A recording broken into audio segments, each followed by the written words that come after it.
So I'm really glad to open this festival of scientific presentation of our graduates by a talk by Yoram and Shaul. And we'll have that break later on. And Yoram will graduated when? When was it? In 2003? Yeah, so he was among the very first, second or third year. And he's now a young senior faculty at Hadassah and a member of ELSC. No, not yet. Okay. Will tell us about specific processing of reproductive cues in the Amygdala. Thank you. So to give some context for my talk, a brief historical view. So when I did my PhD, it was with Moshe Abedis, and I was working on the primate motor cortex and its role in executing very elaborate sequential movements, as you can see here in this image. And these days, I'm interested in a different kind of behaviors that require much less training and actually are probably performed much better without a cortex. And the stimuli that I was using at the time in those monkey experiments were visual displays that I showed on the screen, and they required also a lot of programming in order to get them right and to make the monkey perform the right movements. And these days, the stimuli that I'm using in comparison are much simpler to get. It's one of the main stimuli that we're using is mouse urine right here. And so, in fact, one of the first sets of data that was generated in my own lab was collected by Anat Kahan, a postdoc was also here, recordings from neurons in the accessory olfactory bulb of a mouse in response to urine from a male mouse and from a female mouse. And what you can see in these examples are one neuron that responds specifically to female urine and another one that responds specifically to male urine. And you may ask the question, why use urine? What is interesting about this stimulus? And why look at the accessory olfactory bulb? So the reason for looking at urine is that it is actually a very rich source of information, of social information in mice. And we can learn a lot about how the system works and processes these social signals by using urine. Why study the AOB? Well, the AOB, which is the accessory olfactory bulb, is the first brain relay of an olfactory system that is called the vomeronasal system. And this is a system that specializes in detecting social signals and conducting or eliciting appropriate behaviors in physiological process in response to these. And the AOB receives its information from these stimuli like urine through an organ that's called the VNO, the vomeronasal organ, which contains these sensory neurons in it. These sensory neurons project to the AOB, as you see here, and the AOB sends its own projections to the amygdala and later on to the hypothalamus. From the hypothalamus, neurons further control other processes, both endocrinological, hormonal processes, and motor processes that are related to the behavior that we're interested in. And so this system is similar in many respects to the male olfactory system, the system that we have, but it is different in part because of the specific roles that it has in mediating social behavior. It is the simplicity of this system, the relatively small number of synapses, and the innate responses that it deals with that make it very accessible for studying. And it's the specific behaviors that, for me at least, make it a fascinating model systems. There are several known examples of behaviors that are mediated by the system, and here are two of them. So one of them is shown right here at the top. It's an example of female-induced testosterone release in males. And what you see here is a male mouse. When he is exposed to a female mouse, there will be a surge of testosterone in his plasma as a result of detection of the odors of the female, and this surge in testosterone primes the male mouse for reproductive behaviors.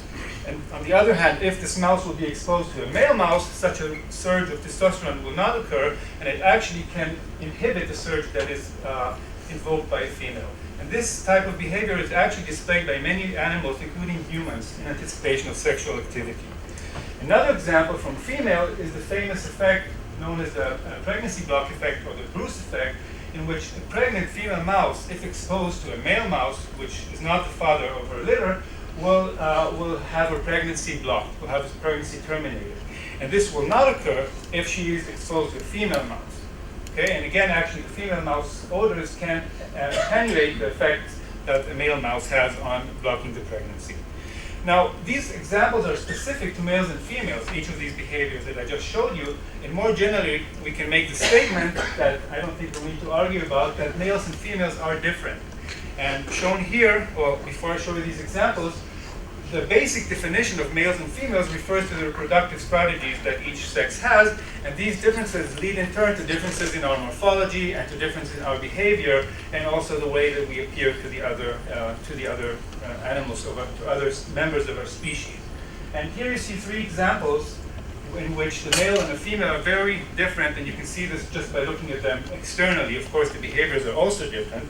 The subject of my talk are mice right here. And although mice, a male and a female mouse, may not appear very different to us when we look at them, in mice, remember the main modality for exchanging social information is chemosensory. And if we analyze the contents of, for example, urine in this case, we see that there's a very different composition of urine for males and females. So the point is that even to us, they may look similar to male and female mice, they appear very different, and they can distinguish between them. So what is interesting about this, or what this leads us to think, is that the male and female nervous system must differ in some way to account for these behavioral and other differences that we see here. And identifying those differences in the nervous system is an important first step to understand how the brain encodes these sex-specific behaviors. And this is what I would like to talk about here. Now, I always disliked these cartoons. I found them very silly and actually quite annoying. And the differences in the nervous system are really not that simple and obvious to find, as may be suggested here. And this slide shows you here some of the best known examples of differences in brain morphology in vertebrates. So in each of these cases, you see a male brain on the left and a female brain on the right.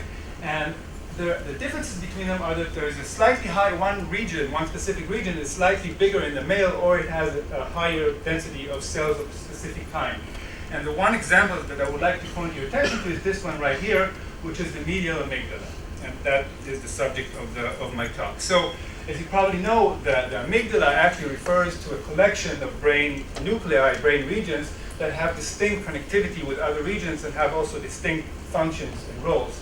And I am specifically talking about the chemosensory amygdala, which in rodents is very prominent. It takes a major part of the entire amygdala, and there are two reasons. One which mainly deals with mammophagy system inputs, and another one which deals mainly with vomeronasal inputs. This includes the medial amygdala, which is shown here in pink, and which I will be talking about right now. So these differences that we see, although they're not these differences that we see, they are important because they reveal where one should look for functional differences, but by themselves they tell us nothing about the mechanisms that distinguish male and female behavior. And this is what we would like to do next. And one way to do this is to measure the neuronal activity in the vomeronasal amygdala in response to the relevant sensory cues. So I remind you, here again is this pathway that I showed you before. And if we want to record activity in the amygdala, we have to somehow deliver stimuli to the AOB, to the VNO, and this to the sensory neurons in the VNO. Now, the VNO, for those of you who do not know, is a very fascinating structure that's located inside the nasal cavity. Mice have, humans don't have it.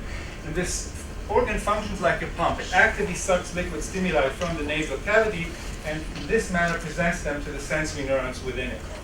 Now, this fascinating mode is actually quite problematic because it means that if we want to record activity in the brain that is elicited by sensory neurons here, we have to find a way to activate the system in a controlled manner. And an important part of my postdoc was devoted to developing such a system, and I will not talk about the details now.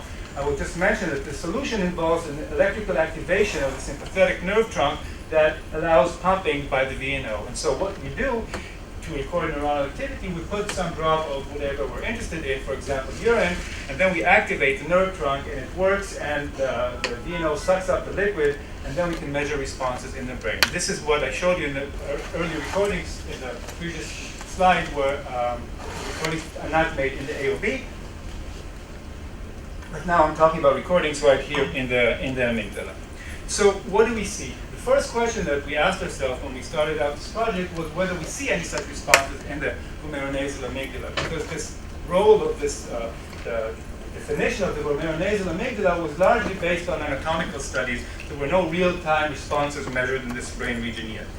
And the result is, yes, we do see such activity, which can be quite nice. You see here 4 different neurons, which were presented with 4 different stimuli: female stimulus, male stimulus, which is urine, predator stimulus, and a Ringer's control stimulus. So for example, this neuron right here responds only to male and not to the other stimuli.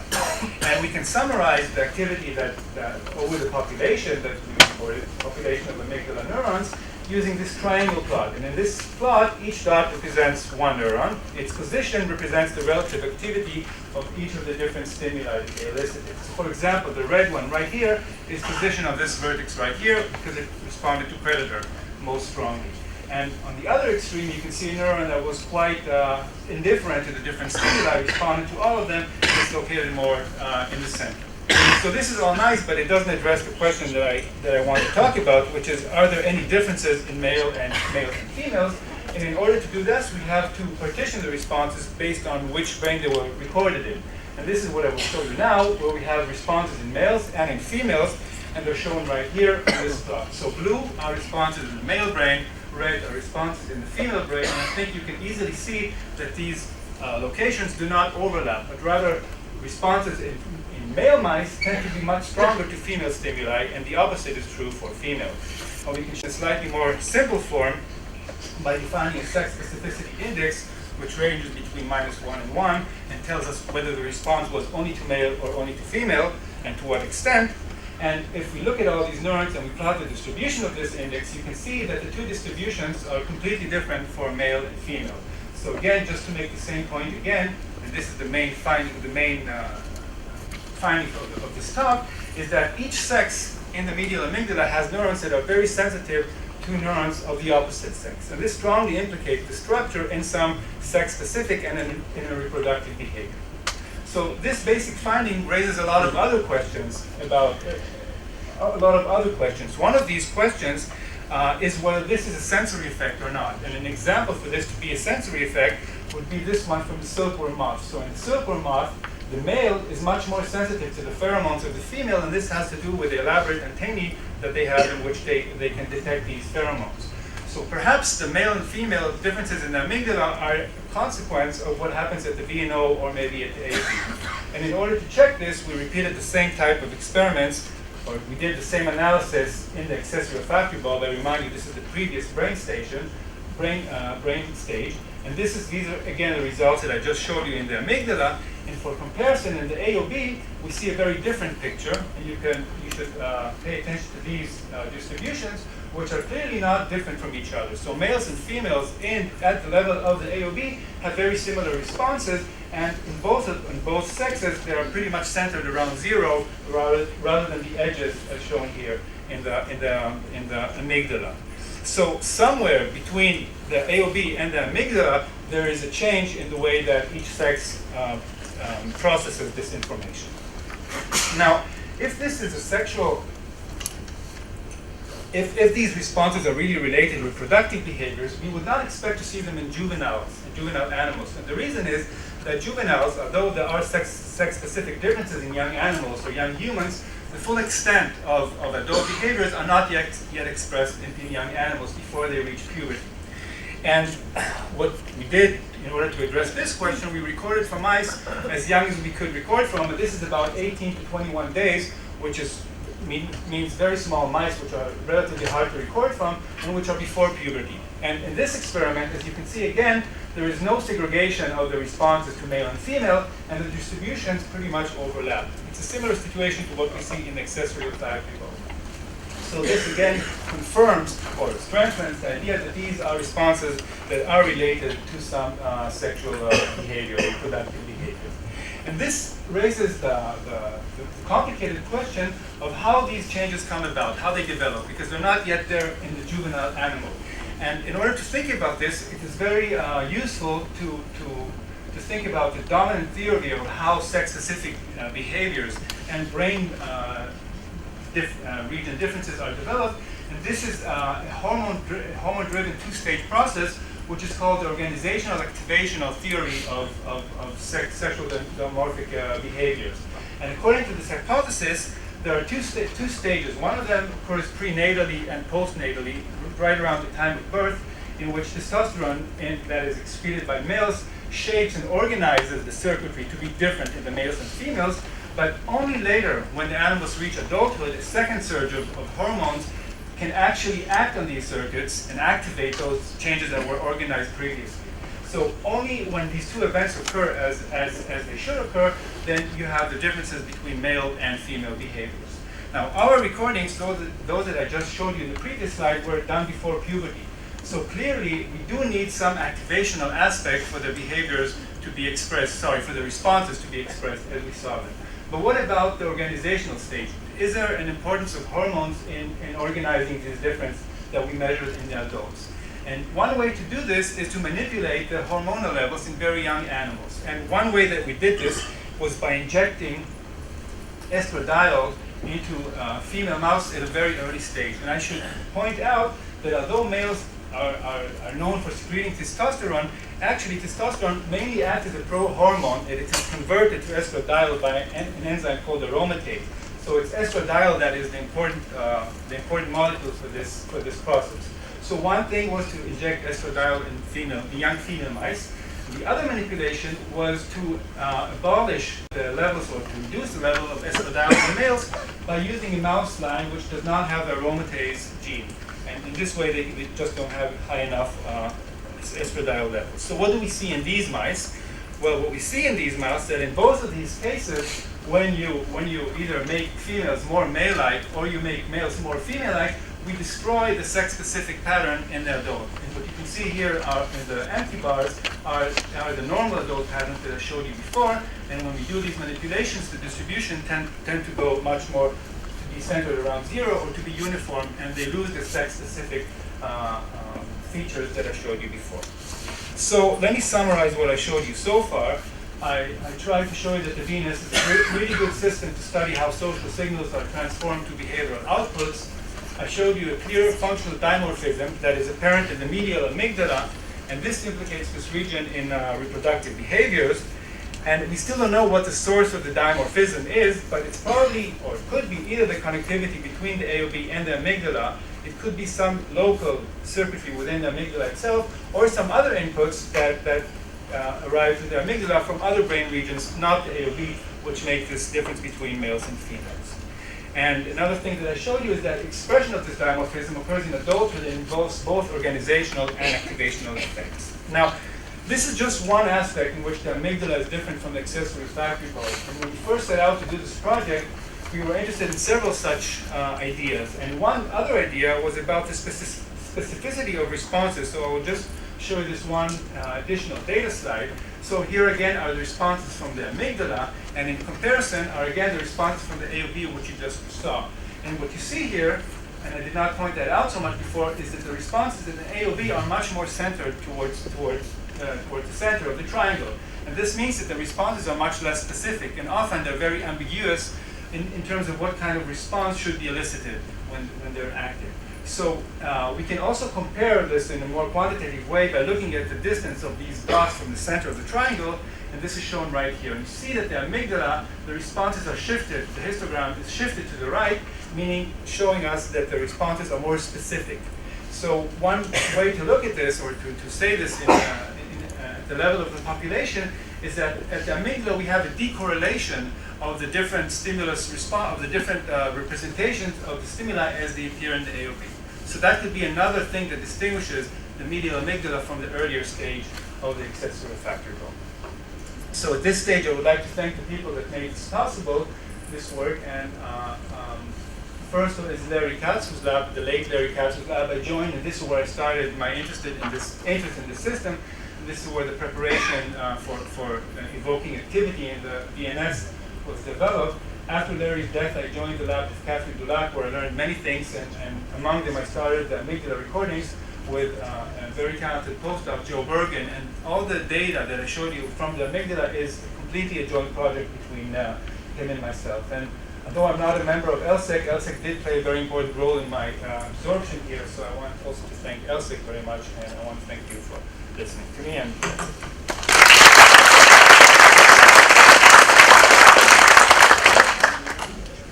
okay, Yoram. So I apologize for this density while we change places here. If you have a question, Yoram. Yes, do you find behaviorally that mice can recognize individuals by their urine, and do you find any neurons in response like this? So it's very hard to say. So behaviorally, mice can, for example, in the context of the Bruce effect that I mentioned, mice can distinguish different individuals. So one individual that was the father will be recognized. Looking for neuronal responses is tricky to actually be completely confident that the mouse recognizes the abstract notion of an individual. But if I look at AOP neurons, they have very high specificity, and I just showed you male and female distinction, but they can not only distinguish between different mice of the same strain, they can also distinguish between two urine samples of one mouse in different days. So the system has a very high capacity to distinguish, and also for individuals. Yes.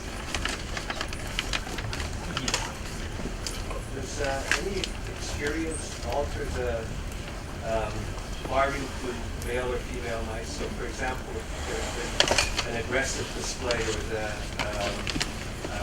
female may have not, I don't know, I'm trying to think of what possible experiences might alter it, but is the pattern always the same, that you get this dimorphism in responses, or could one part be suppressed, dampened? Yeah.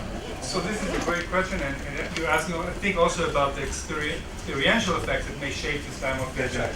And we do not know about this. It's something that would be interesting to test. For example, does sexual experience modify this dimorphism? I would expect it to maybe even make it sharper in males. Yeah. These are naive mice, but it could be that it shapes. In other contexts, the VNS definitely does change in response, or I'm not saying definitely, probably changes in response to learning.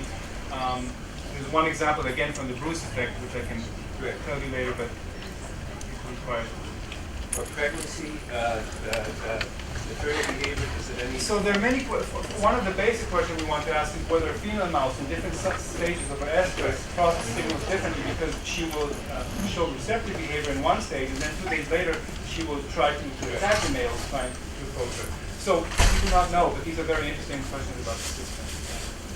Well, I'm afraid I have to cut it here because we already have a long list of speakers. I see a lot of people sitting on the stairs. I mean, there's actually plenty of spaces inside, so maybe try to get it. It's really a pleasure to